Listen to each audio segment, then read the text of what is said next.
Thank you so much for that presentation, Ashish. I mean, it has, I'm sure, given us a lot to think about. I myself, I mean, as I was making these notes, there were these like small, probably smaller questions going through my head. But as I suppose we wait for some of the audience members to perhaps send in their responses, I thought I could start off with a couple of questions. I just wanted to go back to where you mentioned, being in Kerala and watching a couple of films that, really tied in with your own reading of the kind of a change in the documentary form, so to speak. And you mentioned this word personal, like a personal, I suppose, aesthetic within those. So I just wanted, to ask if you could expand on this a bit, especially in the context of the other films that you had mentioned, where the protagonist is behind the camera. So it becomes a sort of subjective view. At the same time, it is still very abstract in a sense. So if you wanted to talk a little bit more about that aesthetic register, perhaps. Before I come to the personal, let me just speak a little bit about the protagonist, right? In the classical form, what happens is that the protagonist is in front of the camera, the protagonist has agency. You, the spectator, follow the protagonist wherever she or he takes you, right? Yeah. So Yeah. Salim Langda in Salim Langde Pe Mat Ro, for example, is one such protagonist. The kinds of anxieties and troubles and traumas and so on that the narrative produces are encountered by the protagonist and vicariously, by yourself, the spectator, right?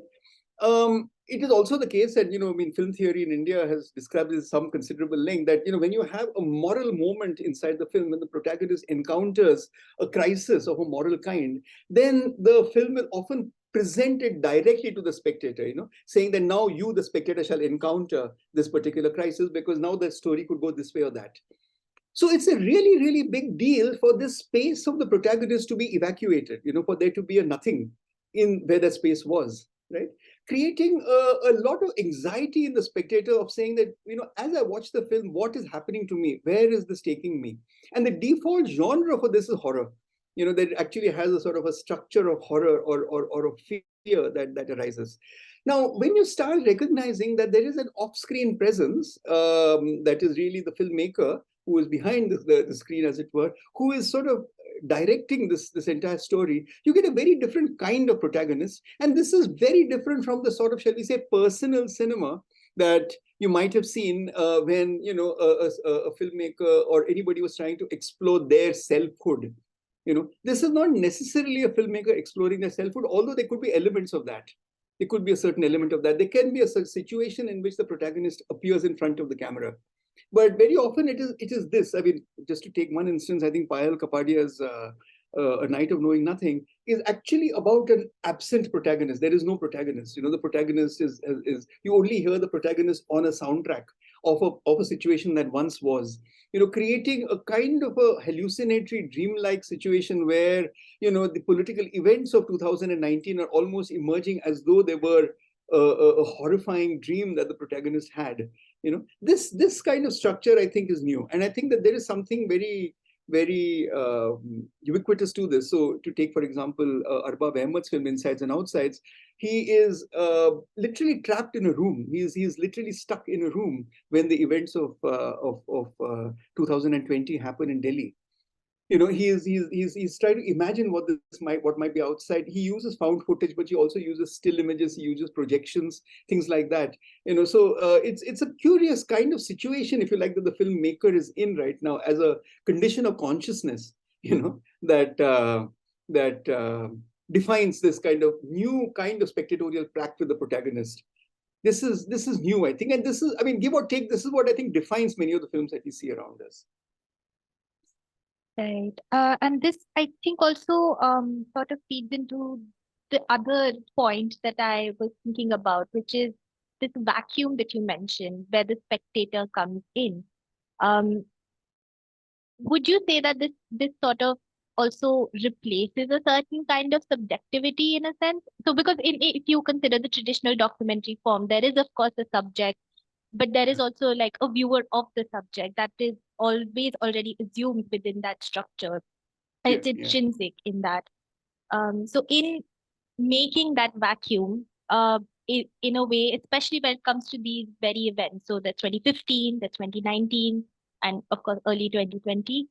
Um, would you say this sort of aesthetic muddling in a sense is also a way to mediate certain very violent in a sense? Because also then within documentary there's the argument of how do you deal with violent imagery in a sense, right? And this is not to suggest that this is a way or this is a new way to just maybe counter that argument, but also would you consider this also a response to the way in which because we're such an image forward society in a sense, that this is also a way to then deal with a proliferation of those images. We have footage coming in of what's happening on university campuses. We have images, we have anecdotes coming in of, cops, just going to hostels and everything else that happened in Jamia and Jadavpur. So just wanted to get some of your thoughts on this.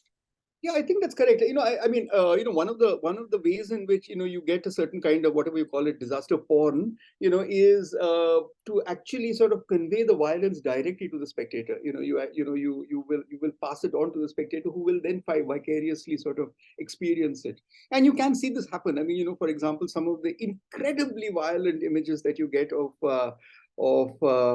I don't know, for example, when like Dalits being literally massacred on the streets. I mean, physical violence by a mob against them. You have a situation when those kinds of images really go viral. I mean, people just want to keep watching that.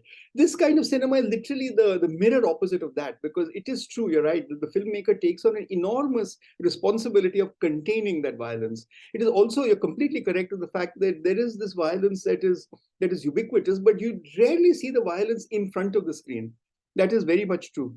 It is, I mean, Kislay, for example, and Aise Hi, this film, is really a film about practically nothing. It's this kind of old woman, but the immense amount of violence that is literally just off screen or just off the horizon, which could intrude upon that at any point of time, does create a certain continual anxiety that then defines the spectatorial pact, as I'm calling it. The relationship between spectator and filmmaker is really framed by that experience, or how the filmmaker might have experienced it, and how the filmmaker is now conveying that relationship with the spectator. This, you're right about that. It's very, very true. Just one little aside, the history of documentary in the classical sense of the term is really the documentary when the filmmaker does not know what will happen. When you put up the camera and you do not know what will happen, then you have a documentary. In that particular sense of documentary, we almost no Indian documentary qualifies as a documentary, right? Most often documentaries do get rehearsed. There is a certain sense of a relationship between what the filmmaker wants to capture and is trying to capture on the one hand, and what is in fact captured on the other. This means that, in a sense, the relationship between what can be fictional film and what was classical documentary is a much softer relationship than we have thought. And this, I think, actually turns out to be to the advantage of this generation of filmmakers, who are not working within those old fault lines. I mean, this is not the topic of today's conversation, but I do want to sort of make a bold statement and say that I think that this particular breach of this dividing line actually affects many other art forms as well. I think we might, when we start speaking about the totalitarian every day, be able to speak about it in much wider terms than merely film. But the topic of today's conversation is really film, because that was what the book is about. I suppose one very last question before, of course, we have gotten a few questions already from the audience. So if anyone is still collecting their thoughts, now is your moment to just put them in. But just to sort of finish off my line of questions, the filmmaker as a hacker, we didn't really get into it too much within this segment, but as a concept, I just found it really interesting, especially when we consider it, you also propose this figure as a fugitive figure. So I wanted to sort of ask, how would you consider that fugitive filmmaker figure within, say, fugitive acts? So like piracy, production and distribution practices that are not exactly, of like state mandated or state sponsored, or that actually undercut those. So all of these like underground networks, so to speak. So like within that larger realm of fugitive acts that has also existed within cinema, within its production and distribution, where would you then place this hacker-like figure, both as it existed and also today? It's a somewhat radical proposition that I'm making, and I'm not terribly sure that even the films that I'm speaking of actually produce this kind of hacker. I suspect that the filmmakers may want to have an argument with me about that. Um, the broad argument is this, that back in the day when we had classical cinema on celluloid, shall we say, and films used to be extremely expensive, we had a concept that was known as the film director, or what the French call the régisseur. You know, the person who actually fronted the film, person, people like Raj Kapoor or Satyajit Ray or Guru Dutt or Bimal Roy, they were the people who were really the overdetermined presence that defined the film. Now, of course, behind them was a very, very complicated structure of distribution and exhibition and of financing, which they would have to deal with. But they were the obvious front end of it. I got very interested in the way that filmmakers increasingly became a much more abstracted entity as we come into this political situation. So, for example, a regisseur would be also known, again to use a French term, as an auteur, as an author. And a regisseur would not, for example, use footage that he or she hadn't themselves shot. It was considered anathema to do that. They would never let other people use their footage, for example. Whereas found footage became ubiquitous in this time. You rarely, not rarely, you actually often did not need to shoot because you had footage of certain kinds available to you. So Sanjay Kak, for example, in Jashn-e-Azadi, uses found footage in a way that really would not have been allowed by a classical filmmaker, not much earlier. And this is now increasingly the case. Parallelly, what also I think is happening is that because, as I was suggesting in that talk, the circulation of images has become extremely significant. There is a certain sense of people receiving films and making something of them. In the way that they might re-edit, let's say, for example, or use assemblages, for example.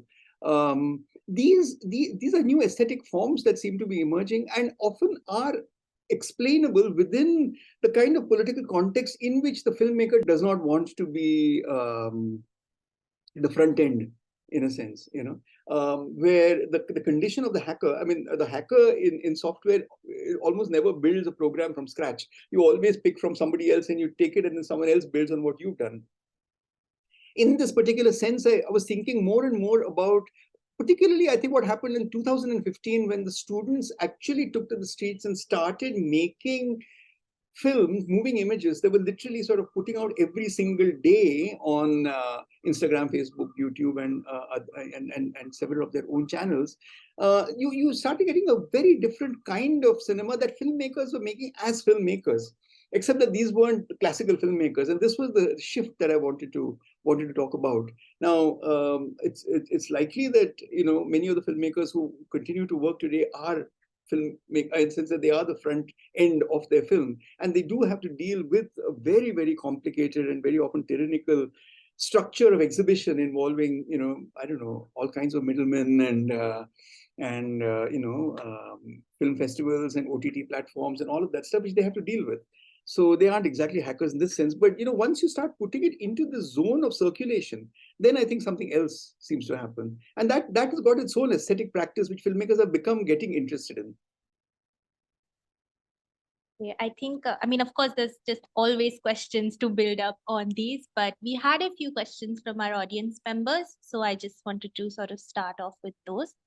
Soumya Deep has asked a couple of questions. The first is, just right off the top of my mind, I have always been curious why the immense vigor of the 2015 protests at FTII did not replicate to that extent in 2019 or 20 or later. Was that a direct impact of the subsequent crackdown after the strike? That's a really great question. What happened was that as recently as last weekend, we were all on the FTI campus, and we had an extraordinary launch of the book on the campus of FTII, organized by the Student Association. So we screened films. We had 3 separate discussions, extended discussions, going well into late night under the wisdom tree, and everybody was speaking entirely freely. Now, this particular freedom and the way that the students managed to get the permission to organize this was actually something baffling to many of the ex-students who said, nahi milega, kabhi nahi milega permission, no chance. And they were even thinking of plans B and C to organize something outside the campus and so on and so forth. But that we could organize right in there was a question. As recently as 2 months ago, these very students had their strike. It was mostly to do with a student who was, shall we say, a little bit disabled or differently abled, who was kicked out of the campus for that reason, and they were fighting to have that student reinstated. It's true that there have been major strikes since 2015, and it is also true that those strikes have not received the attention that 2015 did. In one sense, one argument could be that 2015 was a strike of its moment, and sometimes strikes do capture a national imagination in a way that others don't. I think that what happened was that there was a liberal front to the strike, and then there was a more edgy, more radical back end, if you like, of that strike. And it was quite precisely demonstrable in the following way. When a person like Gajendra Chauhan, who made these films like Khuli Khidki and so on, and also made, this Yudhishthir character in the Mahabharata, was elected, was chosen as chairman of the governing council of the FTII, replacing Saeed Akhtar Mirza. And you had this roll call of the great and the good, from Mrinal Sen to Anant Murthy to Sham Benegal to Saeed Mirza. And you said, no, who is this guy? What is this guy about? That was a sort of, shall we say, a liberal end. Clearly, the man was not qualified to be the chairman of the governing council. He didn't know anything about his job. He was clearly a party hack. He was a low-end party hack. This particular issue, I think, got a very, very wide response. So even Bollywood, even some of the major filmmakers in Bollywood said, yeah, this is right. We shouldn't have someone like this in there. Of course, what happened was that this wasn't the only issue, and there were other issues on which those very same people who supported the strike wouldn't have supported the strike. It was to do with students who had taken a very long time to complete their courses, for example, and the issues that were caused by the transition of cellular to digital, leading to crisis of equipment, of technology, of syllabus, etc., which were not going to be solved in a hurry and remain in many, many ways unsolved. So FTI does have a certain identity crisis in a sense, because the cinema has fundamentally changed. And so many of the other strikes do define that. But this Chauhan issue, I think, is maybe what really gave it the national prominence. And I think additionally, the kind of strategies that they use, these hacker strategies, as I want to call them, the first time social media was actually really used to great effect by these students. Social media, I want to suggest, comes into the political process for students in 2014 when Jadavpur University has the hot cholera movement from September onwards. But by this time, I think social media is actually available, and the hashtag as a form of dissemination, very rapid dissemination, is something that students use to great effect at that point of time. And the second question that Soumyadeep had asked was, I am also curious to know that since the Cinematograph Act has very recently been passed by the Parliament, as also the renewed Data Protection Act, could both of these lead to a certain self-regulation by young creators on OTT platforms, where the fear of censorship by the state would automatically drive them to make them more pro-state content rather than counter it? Oh, absolutely, Soumyadeep. Just again last week when I was sitting with many of these filmmakers who were recently ex-students or not so recently, who have now become very well-known names in Bombay and Delhi and so on, talk about the OTT platform situation, it's horrifying. The level of fear, the level of internal censorship that happens when, the legal vetting that takes place, it's almost worse than any kind of formal censorship that's there. And I think you're right. We do need to look at censorship in a much more rounded fashion. And I think that there is actually some logic to how the state has gone about it. What had happened was, just to quickly recap, the Mudgal Committee, because as I suggested in my talk, the Mudgal Committee wanted an expansive definition of censorship, and they wanted to do that a very expanded FCAT, that is the FCAT, the Film Certification Appellate Tribunal, to be hugely expanded into a kind of a gigantic court of its own. What the government did was they abolished FCAT.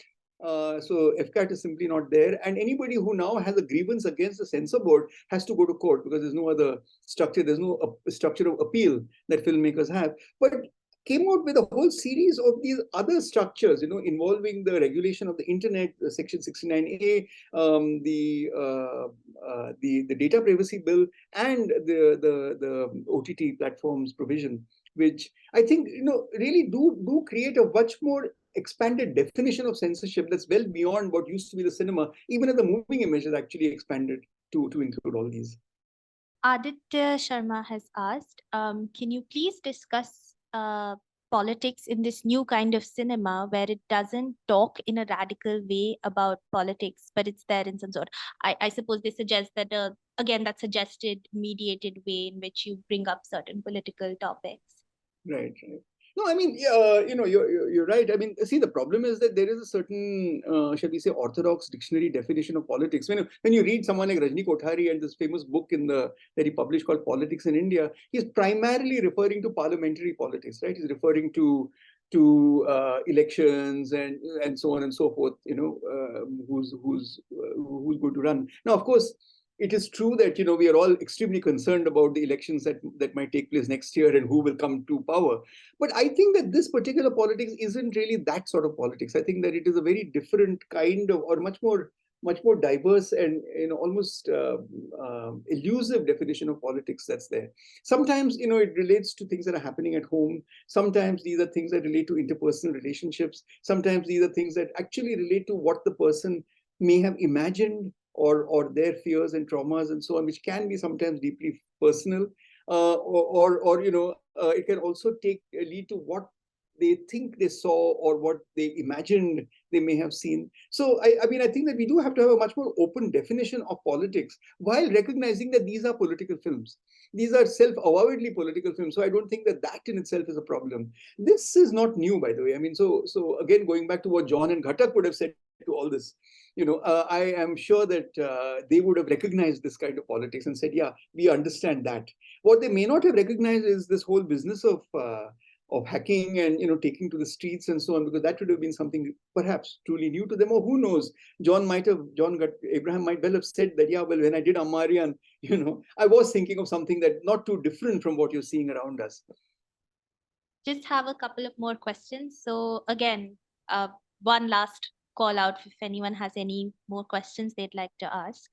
And Tendi has asked, how different is the litigation around film censorship, data protection within the larger South Asian region with respect to India?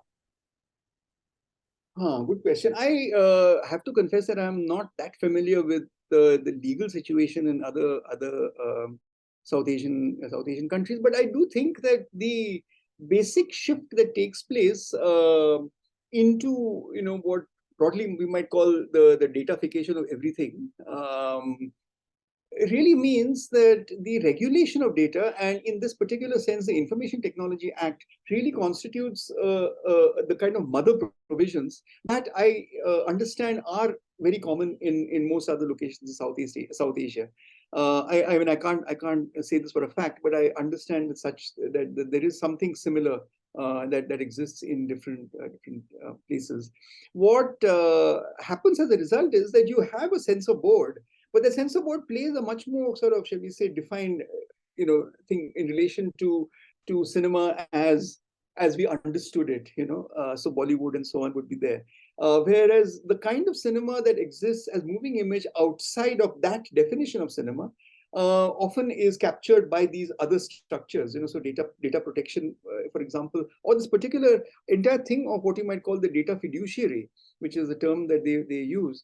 or what came to be known as safe harbor provisions, when the kinds of entities, whether it's OTT platforms or these are social media platforms, become held responsible for the content that they create, forcing them to both own it or to disavow it, leading to that crisis. And this really needs legal definition. These kinds of crises seem to be faced by other countries as well. Although I once again repeat, I have not, I haven't worked on other South Asian countries.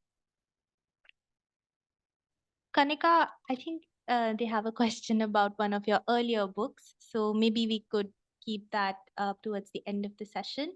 Rohit has asked, is certification needed rather than censorship? Which, is it certification that is needed rather than censorship? Well, Rohit, this is of course the classic requirement. So, the Sham-Benegal committee, which was actually there to look at the censor board, made this as an explicit demand that the film be certified and not censored. That all that the censor board should do is really to simply decide whatever you or what other kind of categories there are. Whereas censor boards go very much further, for example, in actually sort of saying this has to be cut, that has to be cut, this has to be removed, or you can replace this with that, and all those kinds of situations.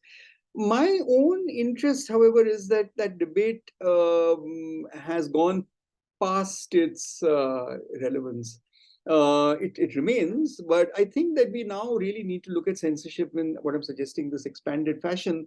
And I don't think that the censor board alone is what's doing censorship. I think that there is vaster, and we just earlier spoke very interesting question around OTT platforms, actually, which are supposed to self-censor, being almost the most tyrannical forms of censorship that now exist. And the kinds of difficulties that filmmakers are facing now in even making the films available is almost more than it's ever been. And it is not the censor board that's causing those problems necessarily, although censorship, you might say, that's causing them. So whether the censor board becomes a certification board or not may not. I mean, I can imagine it being terribly important for a lot of the, shall I say, the more established film industry. But the way I approach this area, it's not central to the concerns that I want to bring to the table. We will just take a couple of more questions because we've run a little bit over our time. But Keshav has asked, in the Chris Marker documentary, The Last Bolshevik, we see how Stalin personally saw every documentary that came out from the Soviet Union. Our politicians don't have the media literacy to understand the film. So what do they exactly censor? Are they even understanding the problem that they want to censor? There is a shift, right? I mean, see, the essential shift and the key shift that I want to draw attention to is that, all of censorship exists in India under the reasonable restrictions to free speech element of the constitution. That defines the provision in the Cinematograph Act that creates a censor board. Okay. Now, the provisions under the constitution are 8. Okay. Some of them are to do with obscenity, defamation, indecency, and so on. And some others are to do with public order, security and integrity of India, friendly relations with foreign countries, and so on. Earlier, say from the 1950s through to the 1970s, censorship mostly took place in the first category. So defamation, obscenity, and things like that were what defined the censorship at that time. And the censor board was, the courts were very good at supporting artists. So for example, the K.A. Abbas judgment, and there are many other judgments that have and in the visual arts also, I mean, so supporting M.F. Hussain, for example, or in the very famous case, 1950, supporting Akbar Padamsi. Those are the kinds of situations around the area of indecency and defamation. Now, when you're starting to say public order, you're really pushing it in a different zone. Yeah. So when you're not saying that this is a good film or this is a bad film. You're not offering any kind of moral textual judgment about the kind of film it is. You're simply saying that this film could lead to a situation in which that community might attack that other community. You're not making any textual value judgments at all, right? This is almost the business of the police. I mean, this is actually something that the police would would have to pay attention to, that what happens if this film comes into the public domain. And one of the arguments that has often been made is that if the censor board has cleared it, and this happened with Fire, for example, it happened with a number of other films. If the censor board has cleared it, then making sure that the film is securely available in the public domain is the business of other agencies of the state. You cannot overturn a censorship certificate because that situation has arisen. And that is a situation that defines censorship rather than anything else. So the difference between Stalin, one imagines, I've seen The Last Bolshevik, and that Stalin would actually maybe censor a film or evaluate a film based on whatever ideology he was talking about. I don't think that censorship today is quite like that. It goes into some other zone, as it were. And things like, for example, Section 124A of the Code of Criminal Procedure is what then defines the kind of results that it has, rather than obscenity. Okay, we'll just take one last question, which is, I think, perhaps also tying into maybe a good question to conclude on.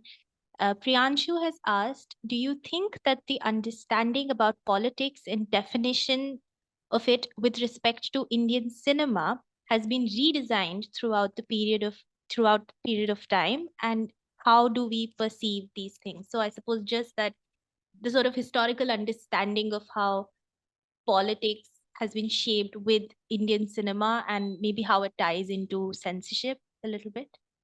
You're right. Of course, it has changed. Just to give you an idea, some of the major political controversies that took place in the very early silent cinema were around mythologicals.